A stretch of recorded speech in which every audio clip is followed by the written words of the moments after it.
અંકલેશ્વર ખાતે 15 દિવસ પહેલા હોટલ ડિસન્ટ નજીકથી મળી આવેલ નવજાત બાળકના પરિવારને પોલીસે શોધી કાઢી નવજાત બાળક તેમજ તેની માતાના પરિવારને હવાલે કરી હતી.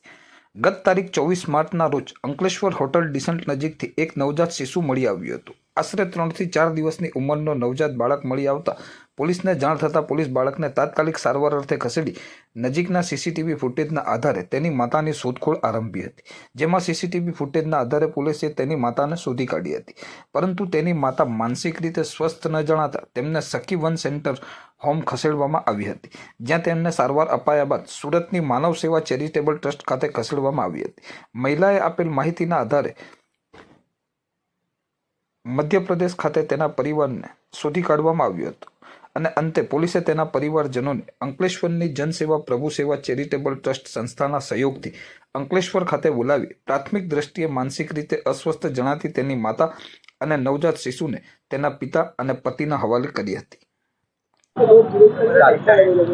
નમસ્કાર, હું રજનીસિંહ જનસેવા પ્રભુ સેવા ચેરિટેબલ ટ્રસ્ટ પ્રમુખ અંકલેશ્વર.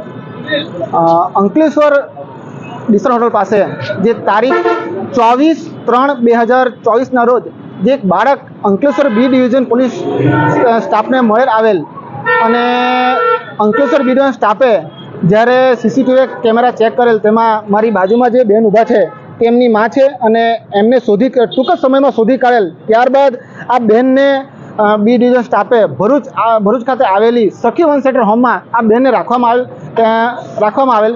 ત્યારબાદ આ બેનની માનસિક સ્થિતિ બહુ ખરાબ હતી અને એમને ચેકઅપ માટે ભરૂચ સિવિલ હોસ્પિટલમાં દાખલ કરવામાં આવેલ 2 દિવસ માટે. પરંતુ સખી વન સેન્ટર હોમમાં અમને રહેવાની સુવિધા ન હોવાના કારણે સખી વન સેન્ટર હોમે અમારી સંસ્થા જે જનસેવા પ્રભુ સેવા ચેરિટેબલ ટ્રસ્ટને આ બેનને સોંપવામાં આવેલ. ત્યારબાદ આ બેનને લઈને અમે સુરત ખાતે આવેલી માનવ સેવા ચેરિટેબલ ટ્રસ્ટને આ બેનને રાખવામાં આવેલ અને એમનું ટ્રીટમેન્ટ કરવામાં આવતું હતું. ને ટ્રીટમેન્ટ કર્યા બાદ આ બેનને જ્યારે અમે જેમ એમને ટ્રીટમેન્ટ ચાલ્યું તે બેને જે ગામનું નામ કીધું ત્યાંના અમે સરપંચનો સંપર્ક કર્યો અને આમનો ફોટો અને વિડીયો એ ગામમાં મોકલવામાં આવેલ.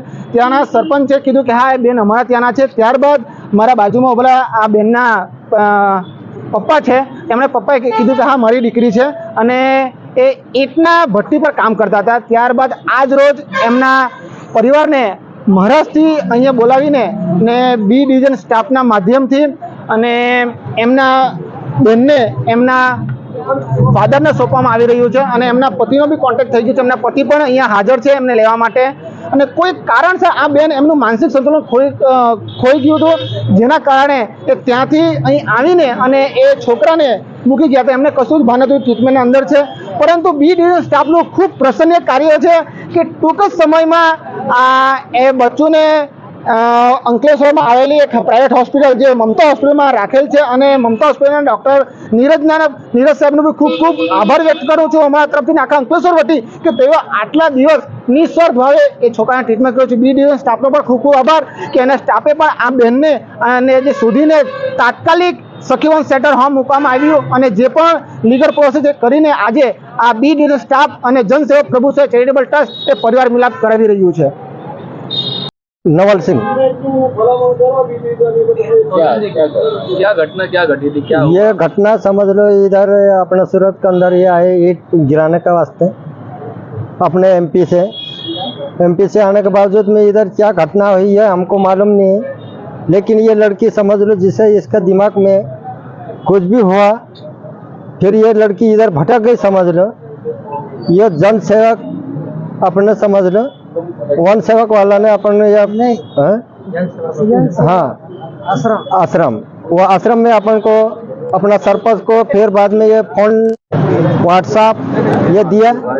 उस आधार से वो लोकेशन पे फिर हम वहाँ से 3 आदमी वहाँ से निकला और अपने सूरत के अंदर आया. अपन सूरत का अंदर आने के बाद में आश्रम में अपनी लड़की मिल गई. तो अभी आप लड़की को लेकर के लड़की को लेके जाएंगे हम. अभी कहाँ पे खड़े हो आप? अभी अपने पुलिस थाना में. कौन सा